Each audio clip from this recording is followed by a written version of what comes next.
Good morning, I'm Taylor Wilson, and today is Tuesday, April 15th, 2025. This is the Excerpt. Today, El Salvador's president says a wrongly deported man will not be leaving a Salvadoran prison. Plus, we check in with the markets amid some positive stock indicators early in the week. And could Trump transform DC's African American History Museum? El Salvador's President Nayib Bukele indicated he does not plan to send a wrongfully deported Maryland man back to the U.S. after the Supreme Court ordered the Trump administration to facilitate his return. Bukele said at an Oval Office meeting with President Donald Trump that he does not have the power to return Kilmar Abrego Garcia, a man he accused of being a terrorist. How can I smuggle a terrorist into the United States? I don't have the power to return him to the United States. But you can release him inside El Salvador. Yeah, but I'm not releasing, we're not very fond of releasing terrorists into our country. The Trump administration says Abrego Garcia is a member of the criminal MS-13 gang, a claim a U.S. district judge said the administration had not provided evidence to support, according to court documents. Abrego Garcia's lawyers say the MS-13 chapter he was accused of being a part of is based in New York, a state in which he has never lived. The court ruled he was wrongfully deported to a supermax prison in El Salvador, where suspected members of MS-13 and the Tren de Aragua gang are being held. The Supreme Court ruled last week that the Trump administration must facilitate his return. The administration has argued the High Court's ruling said it was their responsibility to facilitate his return, but that the government did not have to bring it about. Attorney General Pam Bondi said during Trump's meeting with Bukele that it's up to El Salvador if they want to return him. President Donald Trump yesterday floated another possible tariff exemption. I caught up with USA Today money and personal finance reporter Medora Lee to discuss and take a look at some encouraging news from the markets. Hello, Medora. Hi, how are you? Good. Thanks for hopping on. So we began a new week with more tariff news, unsurprisingly. I know we heard about an exemption for the automakers. I guess let's start there. What happened on this front? Okay, so this is not for certain yet, but President Trump floated that he's considering some temporary exemptions from his 25% tariffs on the auto industry. And the point was to try to give the car companies more time to transition their manufacturing into the U.S. again and away from Canada and Mexico and wherever else. So when he made these remarks, people were pretty excited because he had just made an exemption for smartphones, computers, and other electronics from the reciprocal tariffs. And so people are kind of excited about that because if he is narrowing his targets and removing some of the tariffs, I think that should be seen as a positive for the stock market. Well, let's talk about the stock market. We have seen some dark days, really, Medora, in recent weeks. How did this week begin after this news? The week began pretty good because of the exemptions for smartphones and computers and other electronics.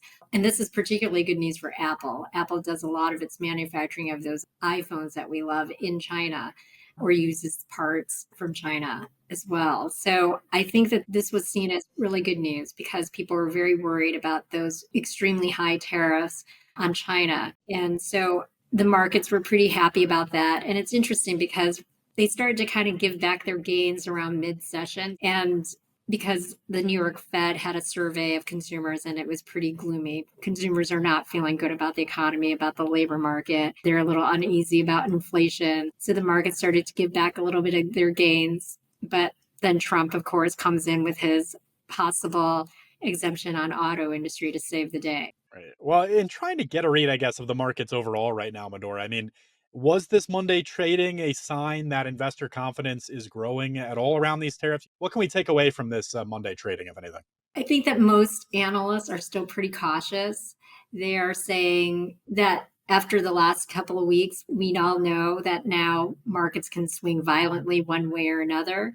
I think people are feeling cautiously optimistic that maybe Trump is softening his tariffs, but they're not 100% convinced because over the weekend, people from the administration made the Sunday talk show rounds and they continue to sound pretty hawkish that, they reminded people that these are just temporary, that we still intend to put tariffs on all these electronics and smartphones, sort of like don't get carried away. So we'll have to see what happens. But I think there's a little bit of cautious optimism. I think that some of the money managers think that if we haven't hit a bottom in stocks, we might be pretty close. So we'll see what happens. The one thing that I think a lot of people also who are trying to stay optimistic are saying that the big thing that could turn this around is not just the narrowing of tariffs, even if we don't soften the tariffs a ton, just a little bit. If Trump can enact some pro-growth policies in the second half of the year, we could maybe avoid a big slowdown or a recession. And those kind of pro-growth things are deregulation and tax cuts. Some comments that stood out to me were from former Treasury Secretary Janet Yellen, who said Trump's tariffs have escalated the risks of a recession. What do you make of those comments this week from her? I would expect that from her because she was probably slightly more of a free trader. That's actually what a lot of economists have discussed too. I mean, I think Goldman Sachs raised its odds of recession recently as well because the tariffs just seem to be so aggressive. And the ones, particularly against China, were very, very high. And they're our third largest trading partner. So there's a lot of concern that that's going to spark inflation and hit household incomes and slow spending and slow economic growth. And businesses are going to be hesitant to spend money and invest in their businesses when they don't really know what's going to happen. So I think that she's probably just echoing the chorus of economists out there who are saying the same thing. But like I said, there's also a contingency out there that says, in the long term, this could be good for America. And maybe Trump's right that we have to endure some short-term pain. I don't know how short-term it's going to be, though. Maybe a few years or more. In terms of some of the things we're looking out for over the next few days, Medora, I know some of the indicators out of the corporate world are catching your eye. What's on the horizon? So we have just kicked off earnings season.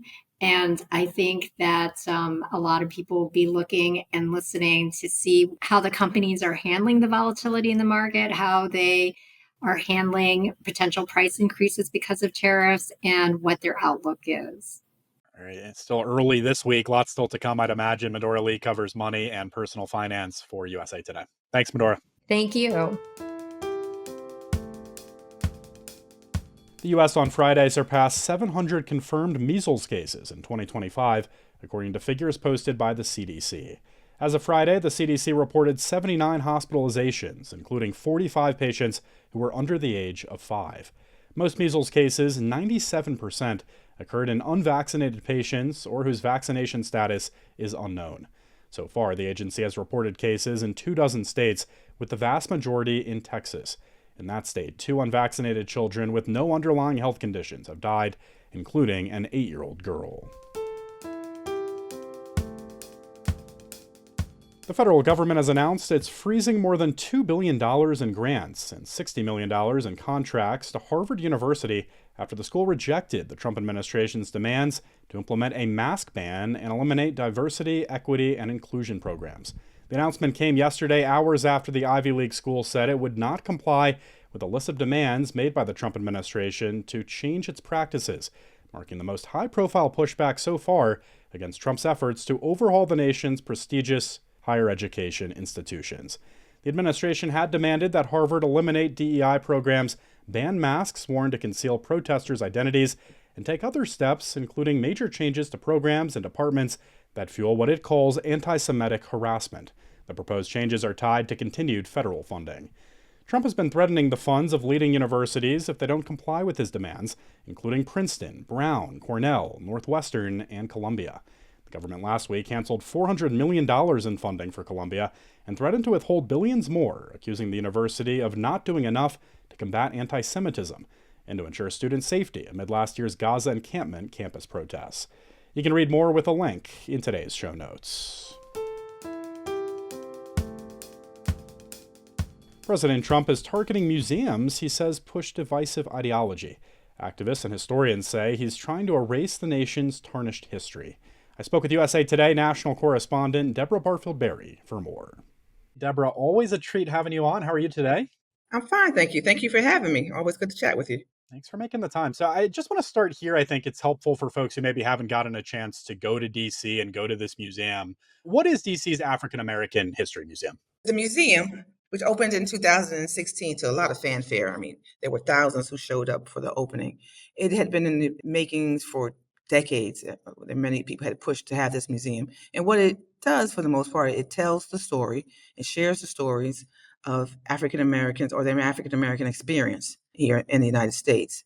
And that means it tells the story of when Africans were transported or taken or brought here, mostly enslaved. It tells the story of Southern life. It tells the story of culture.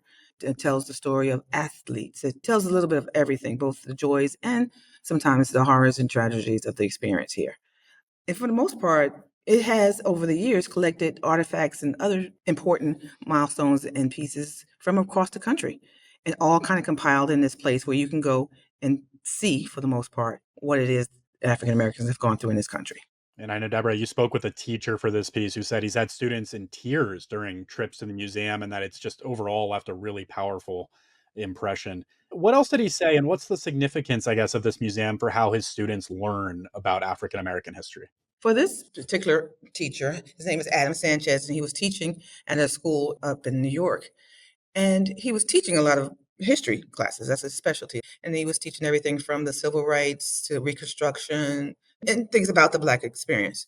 But what he thought, and what he said turned out to be true, is that going to a museum that has artifacts that kind of tells that story in a different way would kind of bring the history alive.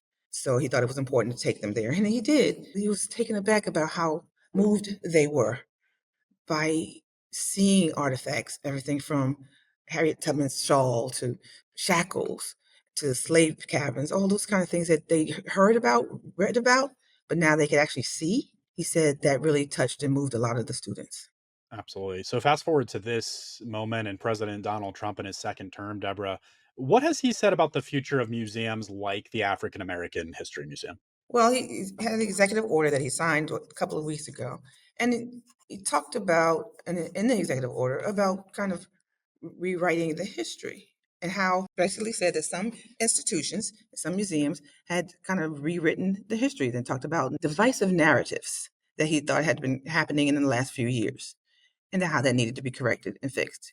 And in his order, he particularly singled out a couple of museums, one of them being the National African American Museum. So there's been a lot of attention to that museum because he singled it out. I'm talking about an exhibit there that he had an issue with. Some conservative groups, as well as President Trump, have argued that some of the institutions, not just the Smithsonian, but some of the institutions along the way, have painted a not so pretty picture of the history of the country, and that they feel in some ways that it needs to be written in a way that doesn't necessarily put the country in a bad light. So they've been pushing back on some teachings, banning some books, and other efforts like that. Actually, before even this executive order, there's been a lot of concern by activists and others and educators and teachers and students about efforts to restrict the teaching of history, particularly of Black history and other people of color. So this kind of raised even more of a red flag for some of those communities that he particularly singled out this museum, which is considered for some a national treasure. Yeah, is that what you're hearing really from activists and historians, their main concerns about the possibility of Trump transforming this museum or others? Yeah, and just to be clear, he hasn't laid out exactly what that would look like. It's not clear exactly what all that will mean, but it's enough for folks to be concerned about it and raising alarms about whether it's not just the Smithsonian Institution, which has many museums actually that are very culture specific, including the African American Museum, as well as the Native American Museum. And there's in the works, or at least plans for one for the Latino community, as well as one on women's. So with all those institutions, there's some concern about them being particularly vulnerable to any changes. And what that looks like is still to be determined, and how folks push back against that, that's still in the works, actually. Some groups are already kind of figuring out what we're going to do to make sure that history is not either erased and or in some ways diminished or in some ways tamped down. Because who's telling the story, they say, matters. Deborah Barfield-Berry is a national correspondent with USA Today. Another great piece from you, Deborah. Thanks so much. Thank you. The newest class of WNBA rookies has arrived. UConn's Paige Beckers was selected with the #1 overall pick by the Dallas Wings at the 2025 WNBA draft last night, followed by Dominique Malonga of France, who went to the Seattle Storm at #2. One of the draft's big takeaways, it was a big night for overseas superstars. 3 of the top 10 picks were international. You can find more coverage, including a look at the draft's biggest winners and losers, from our friends at USA Today Sports. And today is tax day, the filing deadline for most Americans. Don't say we didn't warn you. Thanks for listening to The Excerpt. You can get the podcast wherever you get your audio. If you're on a smart speaker, just ask for The Excerpt. I'm Taylor Wilson, and I'll be back tomorrow with more of The Excerpt from USA Today.